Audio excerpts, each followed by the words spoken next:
How many times have you heard, "The Lord is my shepherd," maybe whispered at a funeral, sung in a church, or printed on a wall you barely noticed?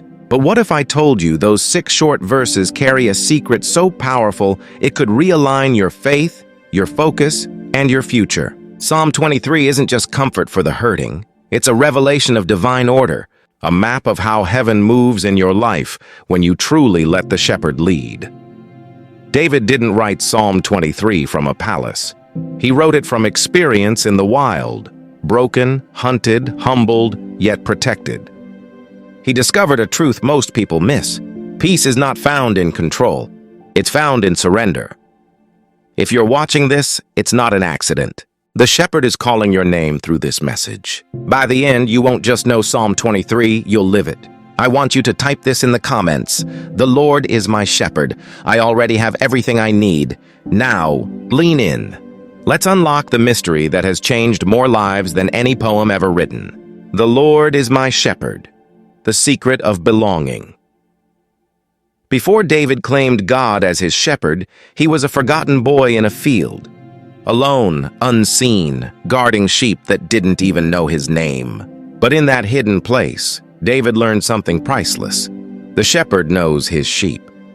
He calls them by name. He doesn't just own them. He knows them. This is the first secret of Psalm 23. You belong. You're not an accident drifting through chaos. The same God who hung galaxies also knows your scars, your questions, your midnight battles.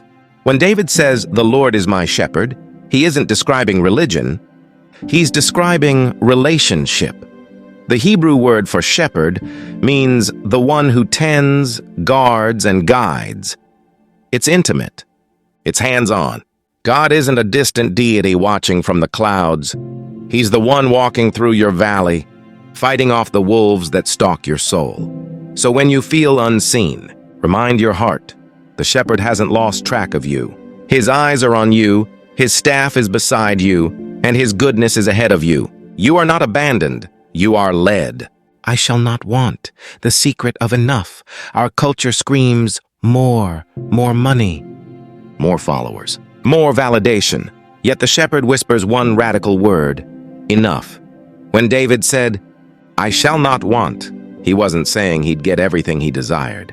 He was declaring that God himself is the fulfillment of every true need.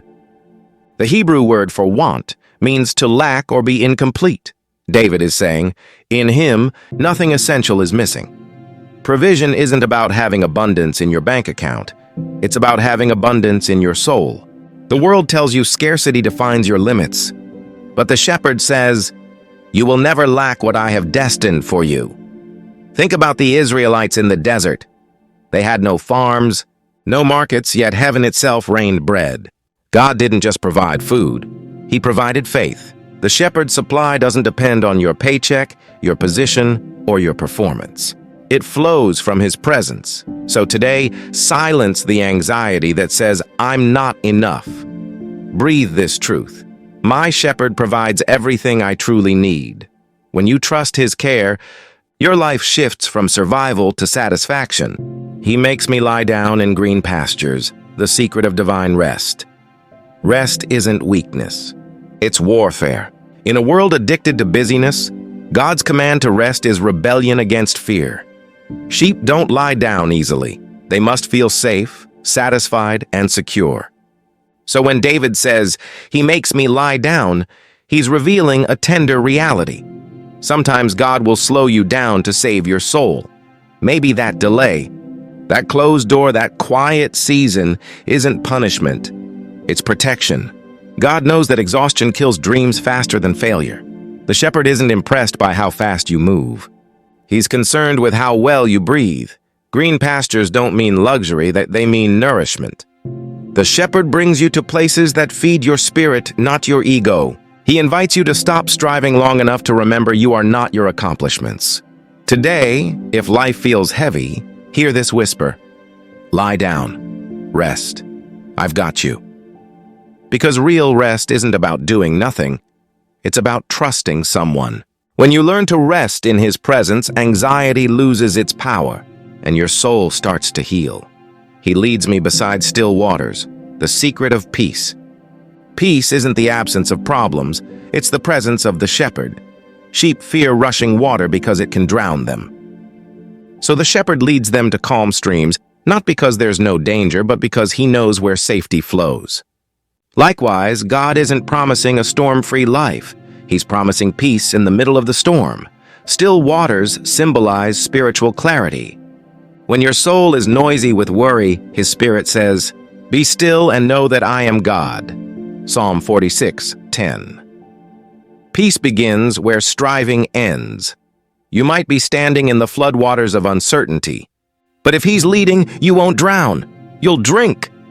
The same voice that calmed the Sea of Galilee is still speaking calm into your chaos. Let him lead you away from the torrents of comparison, competition, and confusion. Follow him into quiet spaces where his word becomes louder than your worries. Peace isn't found in control. It's found in confidence. Confidence that your shepherd never loses his sheep. He restores my soul, the secret of healing. You can look fine and still be fractured. You can smile and still be empty. David knew this, which is why he declared, "He restores my soul." The Hebrew word for restore means to bring back to life, to repair, to make whole. God doesn't patch wounds. He resurrects what you thought was dead. He doesn't just fix what's broken.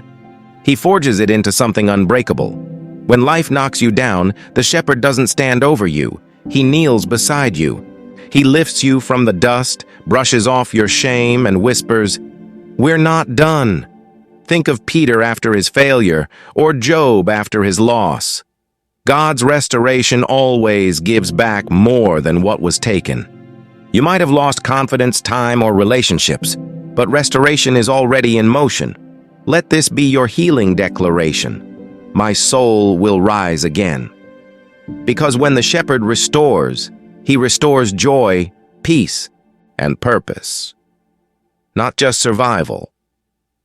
Even though I walk through the valley, the secret of courage. David didn't say if I walk through the valley. He said though. Valleys aren't optional. They're inevitable. But here's the secret. You're walking through, not staying in. The valley of the shadow of death isn't the place God abandons you. It's where he reveals himself most clearly. Shadows mean there's light nearby. Courage isn't the absence of fear. It's faith walking anyway. God doesn't promise the absence of darkness, but he promises his presence in it. That's why David could declare, "I will fear no evil." The same God who stood with Daniel in the lion's den, who danced in the fire with Shadrach, Meshach, and Abednego, who calmed the storm with a word, that's your shepherd. You're not walking alone. Remember, valleys build voices. Your testimony will come from the terrain you thought would break you. Keep walking. Joy comes in the morning, and the shepherd walks you all the way through the night. You prepare a table before me, the secret of victory. Here's the divine plot twist. Instead of removing your enemies, God sets a table in front of them. Why? Because your blessing will be public proof of his faithfulness. In ancient times, a king would prepare a feast for honored guests as a declaration of victory. When David says, "You prepare a table before me in the presence of my enemies," he's celebrating a God who doesn't hide your blessing. He showcases it. Your enemies, fear, failure, rejection, doubt, don't get the final word. They get a front row seat to your breakthrough. This isn't arrogance. It's assurance. The shepherd isn't feeding your pride. He's feeding your purpose. The table represents fellowship, favor, and fulfillment. Sit down, eat, stop fighting battles he already won, because when you sit at his table, you stop living for approval and start living from abundance. Surely goodness and mercy shall follow me, the secret of forever. David ends with certainty, not doubt. Surely goodness and mercy shall follow me all the days of my life. Not maybe. Not if I behave perfectly. Surely. The Hebrew word for follow means to chase relentlessly. Imagine it. God's goodness and mercy running after you, refusing to let you go. You don't have to chase blessing. Blessing is chasing you. Goodness is God giving you what you don't deserve. Mercy is God shielding you from what you do deserve. And together they form a love that never gives up. When the shepherd leads, goodness follows. When the shepherd guides, mercy covers. And when this life ends, the final promise stands. I will dwell in the house of the Lord forever. Forever doesn't begin when you die. It begins when you believe. So take a breath. Look around. The shepherd is here. He hasn't left you. He never will. And that, my friend, is the secret of Psalm 23. Not just that God guides you, but that He goes with you every step, forever.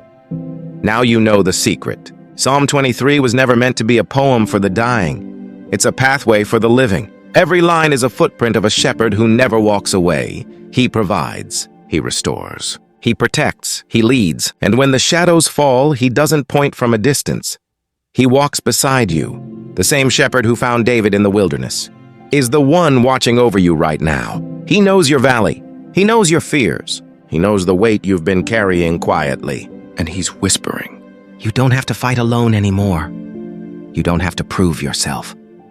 You just have to follow, because when the Lord is your shepherd, you never walk without purpose, you never struggle without grace, and you never weep without hope. So take a breath, look up. Goodness and mercy are following you, right now, right here, in this very moment. Before you scroll away, whisper this with me. I will dwell in the house of the Lord forever. If this message touched your spirit, type "The shepherd still leads me" in the comments, because faith begins when you declare it. Share this with someone walking through their valley. Remind them they are not alone. The shepherd still leads, and He's leading.